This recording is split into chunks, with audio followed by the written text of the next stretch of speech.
தூத்துக்குடி மாவட்டம் சாத்தான்குளம் அருகே கிணற்றுக்குள் omni van மூழ்கிய நிலையில் அதை மீட்பதில் தொடர்ந்து சிக்கல் நீடித்து வந்தது. இந்நிலையில் அந்த வேன் மீட்கப்படக்கூடிய காட்சிகளை நாம் பார்த்து கொண்டிருக்கிறோம். இதனை முக்கிய செய்தியாக பார்க்கிறோம்.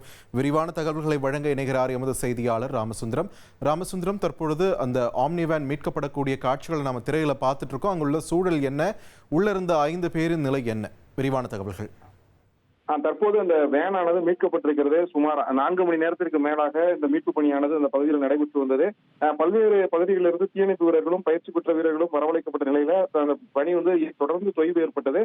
ஸ்கூபா டைவர்கள் தூத்துக்குடியிலிருந்து வரவழைக்கப்பட்ட ஸ்கூபா டைவர்கள், அதாவது தீயணைப்பு துறையில பிரத்யேக பயிற்சி, ஸ்கூபா டைவிங்கான பிரத்யேக பயிற்சி பெற்ற அந்த ஸ்கூபா டைவர்கள் வரவழைக்கப்பட்டு தற்போது அந்த கிணற்றுக்குள் அவர்கள் அனுப்பப்பட்டார்கள். சுமார் அரை மணி நேரமாக அவர் போராடி அந்த வேன்ல அந்த கயிறுகளை அந்த ராட்சச கயிறுகளை கட்டக்கூடிய அந்த பணியை மேற்கொண்டார்கள். தற்போது அந்த வேனானது மீட்கப்பட்டிருக்கிறது. அந்த ஈகோ வேன் மீட்கப்பட்டு தற்போது வெளியே கொண்டு வரக்கூடிய அந்த பணியானது நடைபெற்று வருகிறது.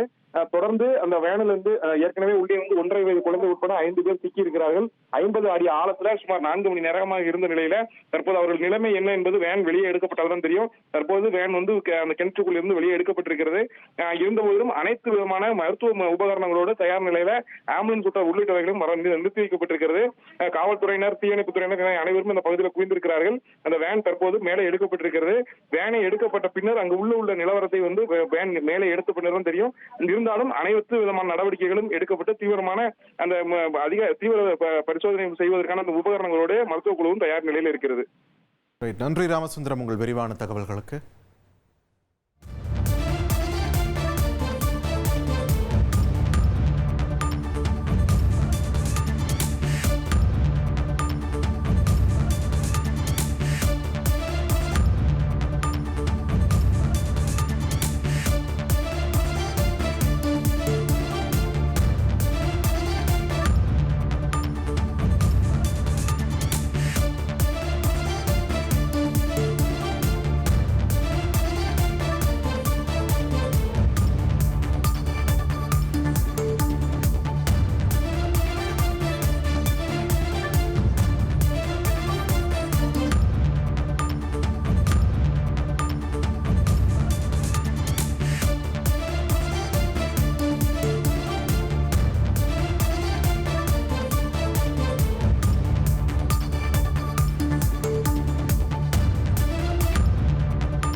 தூத்துக்குடி மாவட்டம் சாத்தான்குளம் அருகே 50 அடி ஆழ கிணற்றுக்குள் ஆம்னி வேன் விழுந்து விபத்துக்குள்ளாகியிருக்கிறது. அந்த வேனில் 8 பேர் பயணித்த நிலையில் 3 பேர் தப்பித்து மேலே வந்துவிட்ட நிலையில் மீதி 5 பேருடைய நிலை என்னவென்று தெரியாத நிலையில் அந்த ஆம்னி வேனை மீட்கும் பணிகளானது கடந்த 4 மணி நேரத்திற்கும் மேலாக தொடர்ந்து நடைபெற்று கொண்டு வந்தது.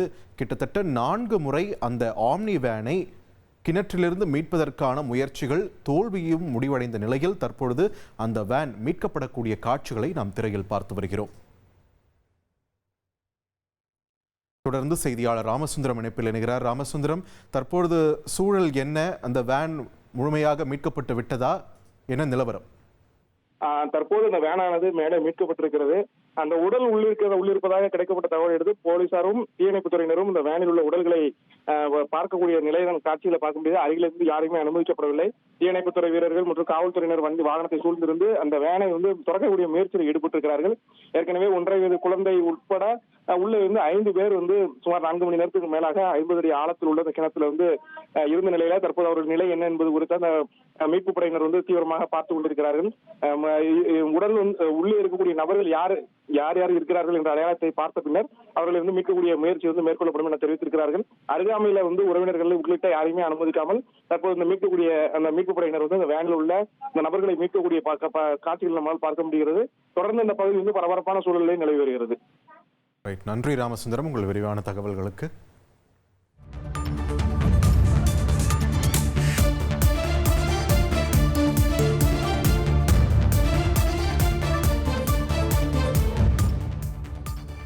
ஒரு துக்கம் தரக்கூடிய செய்தி வெளியாகி இருக்கிறது. கிணற்றுக்குள் விழுந்த ஆம்னி வேனில் சிக்கியிருந்த 5 பேரும் தற்பொழுது சடலமாக மீட்கப்பட்டிருக்கிறார்கள். கடந்த 4 மணி நேரத்திற்கும் மேலாக அந்த ஆம்னி வேனை மீட்பதற்காக, கிணற்றிலிருந்து மீட்பதற்காக எடுக்கப்பட்ட பல்வேறு முயற்சிகளும் தோல்வியடைந்த நிலையில் இறுதியாக தற்பொழுது மீட்கப்பட்டிருக்கிறது. உள்ளே இருந்த 5 பேரும் சடலமாக மீட்கப்பட்டிருக்கிறார்கள். சீட் பெல்ட் அணிந்திருந்ததால் வேனுக்குள் இருந்தவர்களால் வெளியே வர முடியாமல் போனதாக முதற்கட்ட தகவலானது வெளியாகியிருக்கிறது. தற்பொழுது அந்த வேன் மீட்கப்படக்கூடிய காட்சிகளும், ஒருவேளை அவர்கள் உயிருடன் ஒருவேளை இருந்திருந்தால் அவர்களை சிகிச்சை அளிப்பதற்காகவும் அங்கு மருத்துவ குழுவினரும் வரவைக்கப்பட்டிருக்கக்கூடிய காட்சிகளையும் நம்மால் திரையில் பார்க்க முடிகிறது. இந்த நிலையில் அந்த வேனில் சிக்கியிருந்த 5 பேரும் உயிரிழந்திருக்கிறார்கள் என்று அதிகாரப்பூர்வமாக தெரிவிக்கப்பட்டிருக்கிறது.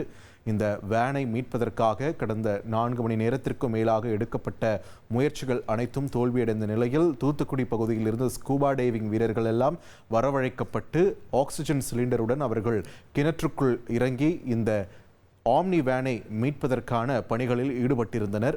ஒரு நீண்ட நெடிய ஒரு முயற்சிக்கு பிறகு இறுதியாக தற்பொழுது அந்த வேன் மீட்கப்பட்ட நிலையில் உள்ளே சிக்கியிருந்த 5 பேரும் பலியாகியிருப்பதாக அதிகாரப்பூர்வமாக தகவல் தெரிவிக்கப்பட்டிருக்கிறது. இந்நிலையில் கள இடத்திற்கு அமைச்சர் அனிதா ராதாகிருஷ்ணனும் வருகை தந்திருப்பதாக தகவல் வெளியாகியிருக்கிறது. தொடர்ந்து செய்தியாளர் ராமசுந்தரம் இணைகிறார். ராமசுந்தரம், தற்போது அங்கு இருக்கக்கூடிய சூழல் என்ன? தற்போது அந்த அமைச்சர் அனிதா ராதாகிருஷ்ணன், மாவட்ட காவல் கண்காணிப்பாளர் உள்ளிட்டோர் சம்பவ இடத்திற்கு வருகை தந்திருக்கிறார்கள்.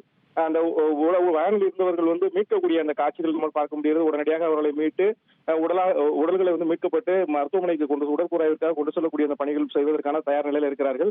இருப்பினும் அவர்கள் வந்து மீட்டு வெளியே வேனை விட்டு வெளியே எடுக்கும் வரை அவர்களுடைய நிலை வந்து முழுமையாக தெரியாத இந்த சூழல் தான் இருக்கிறது. இருப்பினும் மருத்துவ உபகரணங்களோடு தயார் நிலையில் இருக்கக்கூடிய அந்த குழுக்களும் இருக்கிறார்கள். வெளியே எடுக்கப்பட்டு அவர்களுக்கு வந்து அங்கேயே சிகிச்சை பரிசோதனை மேற்கொள்வதற்கான அனைத்து ஏற்பாடுகளும் செய்யப்பட்டிருக்கிறது. பரிசோதனைகள் எல்லாம் முடிக்கப்பட்டு அதன் பின்னர் அவர்கள் வந்து அதிகாரப்பூர்வமாக மாவட்ட நிர்வாகத்தின் சார்பில், மாவட்ட காவல்துறை சார்பில் அதிகாரப்பூர்வமாக 5 பேரின் நிலை குறித்து அறிவிக்கப்படும். அதன் பின்னர் அவர்களுக்கான அடுத்த கட்ட நடவடிக்கைகள் என்ன என்பது குறித்தான பணிகள் மேற்கொள்வதற்கும் தயார் நிலையில மாவட்ட நிர்வாகத்தினர் இருக்கிறார்கள். தற்போது சம்பவ இடத்துல அமைச்சர் அனிதா ராதாகிருஷ்ணன், மாவட்ட காவல் கண்காணிப்பாளர், மாவட்ட நிர்வாகத்தின் முக்கிய அதிகாரிகள் எல்லாரும் அங்கு இருக்கிறார்கள். மீட்பு படையினர் இருக்கிறார்கள். காவல்துறையினரும் அதே போல பகுதியில் குவிக்கப்பட்டிருக்கிறார்கள். அந்த உறவினர்கள் அந்த சம்பவம் நடைபெற்ற இடத்துல அந்த பாதிக்கப்பட்ட நபர்களின் உறவினர்கள் அனைவருமே அந்த பகுதியில் இருப்பதால ஒரு பரபரப்பான சூழல் நிலவுகிறது. இருண்ட பகுதி, அதாவது மிகுந்த வயல்வெளி இருக்கக்கூடிய பகுதி, இருண்ட பகுதியா இருந்தாலும் அந்த பகுதியில மின்விளக்குகள் கட்டப்பட்டிருக்கிறது. அனைவருமே அந்த பகுதியில் சோகம் தழுவிய ஒரு காட்சியில் தான் நம்மளால் பார்க்க முடிகிறது. தொடர்ந்து அந்த பகுதியில பொதுமக்களும் அப்பகுதியிலுள்ள மக்களும் வந்து குவிந்து கொண்டிருக்கிறார்கள். காவல்துறையினரும் அந்த ஏற்றாற்போல் குவிக்கப்பட்டு அந்த மீட்பு பணி நடக்கக்கூடிய இடம் வந்து முற்றிலும் காவல்துறையின் கட்டுப்பாட்டுக்கு கொண்டு வருவதற்கான நடவடிக்கைகள் மேற்கொள்ளப்பட்டிருக்கிறது. ராமசுந்தரம், இந்த விபத்திலிருந்து தப்பி அந்த 3 பேர் அவங்களோட பேச முடிஞ்சதா? ஏதேனும் தகவல் கிடைக்க பெற்றதா அவங்க கிட்ட இருந்து? ஏற்கனவே அந்த விபத்துல வந்து சிக்கியவர்கள் வந்து உடனடியாக அங்கிருந்து தப்பித்து மருத்துவமனை தப்பித்து வெளியே வந்த நிலையில அவர்கள் தகவல் கொடுத்ததன் அடிப்படையில் தான் தற்போது இந்த மீட்பு பணி வந்து தற்போது மேற்கொள்ளப்பட்டது. இருந்த போதிலும் அவர்களும் தண்ணீரில் தத்தளித்த நிலையில மீட்கப்பட்ட சைனி, கிருபாகரன், ஜெனிதா ஆகியோர் வந்து ஏற்கனவே வெளியே வந்த நிலையில அவர்களையும் உடனடியாக மீட்டு மருத்துவமனைக்கு சிகிச்சைக்காக, முதலுதவி சிகிச்சைக்காக காவல்துறையினர் அனுப்பி வைத்திருக்கிறார்கள். அவர்களிடம் இதுவரை எந்த தகவலும் வந்து பெற முடியவில்லை. இருந்த போதிலும் அவர்களுக்கும் அந்த சிகிச்சை கொடுப்பதற்கான நடவடிக்கைகள் தான் மேற்கொள்ளப்பட்டிருக்கிறது. தற்போது அந்த வேனில் இருந்த குழந்தை, அதாவது 1.5 வயது குழந்தை, அதே போல மோசஸ் என்ற ஒரு நபர், வசந்தா என்ற ஒரு நபர், ரவி என்ற நபர், இவருக்கு 5 பேர் தான் வந்து இந்த வாகனத்தில் இருந்ததாக தகவல் வந்து அவர்கள், அதாவது வெளியே வந்தவர்கள் கொடுத்த தகவலின் அடிப்படையில இந்த விசாரணை, அந்த மீட்பு பணி வந்து மேற்கொள்ளப்பட்டது. தற்போது அவர்களுடைய உடல்கள், அதாவது உள்ளிருந்தவர்களை வெளியே எடுக்கக்கூடிய அந்த பணி தான் நடந்து வருகிறது.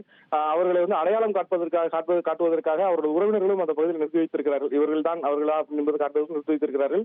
மாவட்டத்தினுடைய முக்கிய அதிகாரிகள் இருக்கிறார்கள், தாசில்தார் உள்ளிட்ட உயரதிகாரிகளும் இருந்து அந்த பணிகள் என்னென்ன செய்ய வேண்டுமோ அடுத்த கட்ட பணிகளை மேற்கொள்வதற்காக உத்தரவு பிறப்பிக்கப்பட்ட நிலையில் அனைத்தும் அந்த பணிகளும் நடந்து வருகிறது. ராமசுந்தரம், சுமார் எத்தனை பேர் இந்த மீட்பு பணியில் ஈடுபடுத்தப்பட்டாங்க? ஏன்னா 4 மணி நேரத்திற்கும் மேலாக இந்த மீட்பதற்கான முயற்சிகள் மேற்கொள்ளப்பட்டன. அதில் தாமதம் ஏற்பட்டதற்கான காரணம், அங்கே களத்தில் இருந்த சிக்கல்கள் என்னென்ன?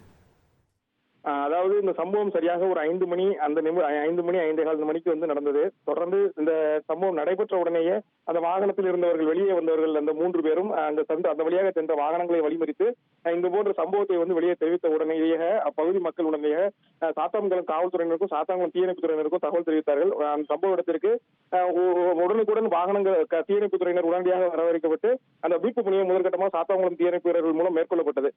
இருந்த போதிலும் அந்த பணியில் தொய்வுதான் ஏற்பட்டது. முதல்ல 50 அடி ஆழம் உள்ள கிணறு என்பதனால உள்ளே இறங்குவதற்கும் கடுமையான சிக்கல்கள் ஏற்பட்டது. உள்ளே கொண்டு போன உபகரணங்களும் சகதி அதிகமான அளவில் அந்த கிணற்றில் இருப்பதனால உபகரணங்களையும் அந்த பகுதியில் பயன்படுத்த முடியாத நிலை ஏற்பட்டதனால உடனடியாக திருநெல்வேலி மாவட்டத்தினுடைய பயிற்சி பெற்ற தீயணைப்பு வீரர்களையும் அருகாமையில் உள்ள காவல் தீயணைப்பு நிலையங்களிலிருந்து வரவழைப்பதற்கான பணிகளை திசைநிலை மற்றும் சாத்தான்குளம் பகுதியில் உள்ள அந்த தீயணைப்பு வீரர்களும் சம்பவ இடத்தில் வரவழைக்கப்பட்டு மீட்பு பணி மேற்கொள்ளப்பட்டது. ஜேசிபி இயந்திரங்கள் கொண்டு வரப்பட்டது. முதற்கட்டமாக அந்த ஜேசிபி இயந்திரங்கள் மூலம் அந்த காரை மீட்டு விடலாம் என்ற முயற்சி 2 ஜேசிபி இயந்திரங்களும் ராட்சச பொக்லைன் அருகாமையில் உள்ள அந்த கிரசர்களில் இருந்து கொண்டு வரப்பட்ட ராட்சச பொக்லைன்கள் மூலமும் மீட்கக்கூடிய பணியானது நடைபெற்றது. அதிக அளவிலான சகதி இந்த பகுதியில் இருந்தனால கார் வெளியே வர முடியாத சூழல் ஏற்பட்டது. கயிறுகள் கட்டப்பட்ட அனைத்து கயிறுகளுமே அருந்து விழக்கூடிய நிலை காணப்பட்டது. அதனால மாற்று வாகனங்கள் கொண்டு வருவதற்கான முயற்சிகள் மேற்கொள்ளப்பட்டு தூத்துக்குடியிலிருந்து பிரத்யேக கிரெயின்கள், அதாவது அதிக அளவிலான பாரம் தாங்கக்கூடிய கிரெயின்கள் எல்லாம் வரவழைக்கப்பட்டு மீட்பு பணியை மேற்கொள்வதற்கு உத்தரவு பிறப்பிக்கப்பட்ட நிலையில தொடர்ந்து உயரதிகாரிகளும் அந்த சம்பவ இடத்திற்கு வர தொடங்கினார்கள். 4 முறைக்கு மேல் இந்த கிரெயின் மூலம் மீட்பு பணி முயற்சி மேற்கொள்ளப்பட்ட போதும் தீயணைப்பு வீரர்கள் அதிகமான ஆழத்துல செல்ல முடியாத ஒரு சூழல் ஏற்பட்டதுனாலும் அந்த உடனடியாக தொய்வு ஏற்பட்டது. முத்துக்குளிக்கும் நபர்கள், தூத்துக்குடி மாவட்டத்தில் அந்த முத்துக்குளிக்கும் நபர்கள் அதிகமா இருக்கிறார்கள்.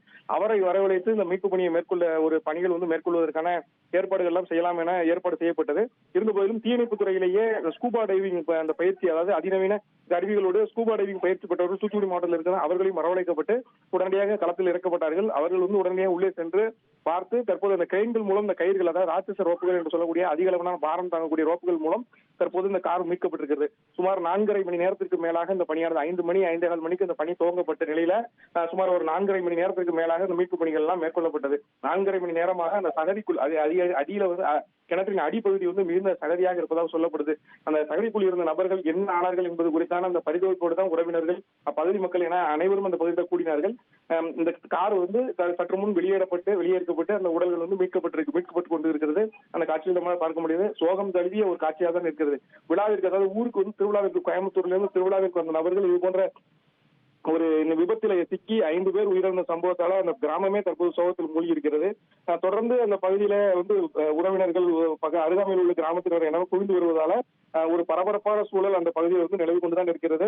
மாவட்டத்தினுடைய உயரதிகாரிகளுக்கு, மாவட்ட காவல் கண்காணிப்பாளர், அதுபோல மாவட்டத்தில் ஆட்சியர் உள்ளிட்ட அந்த சம்பவ இடத்திற்கு வருகை தந்து கொண்டிருக்கிறார்கள். அந்த சோகம் தழுவிய இடத்துல அதிகாரிகள் அதிக அளவு இருந்த கூட பொதுமக்களும் அதிக அளவில் அந்த பகுதியில் இருக்கிறார்கள். மாவட்ட ஆட்சித்தலைவரும் சம்பவ இடத்துல நேரடியாக அந்த மீட்பு பணியை துரிதப்படுத்தினார். தொடர்ந்து தீயணைப்பு வீரர்களும் எந்த தடங்கள் வந்தாலும் அந்த தடங்களை மீட்டு உடனடியாக அந்த மீட்பு பணியில் இறங்க வேண்டும் என்பதற்காக அனைத்து விதமான பணிகளையும் மேற்கொண்டார்கள். என்னென்ன முயற்சி எடுக்க முடியுமோ அனைத்து வகையான முயற்சிகளையும் மேற்கொண்டார்கள். என்னென்ன கயிறுகள், இரும்பு கயிறுகள் பிரிந்தாலும் உடனடியாக அடுத்த மாற்று வழியாக என்ன செய்ய வேண்டும் என்று யோசித்து உடனடியாக காவல்துறையோடு இணைந்து தீயணைப்பு வீரர்களும் அடுத்தடுத்த பணிகளை மேற்கொண்டு தற்போது இந்த காரணம் மீட்கப்பட்டிருக்கிறது.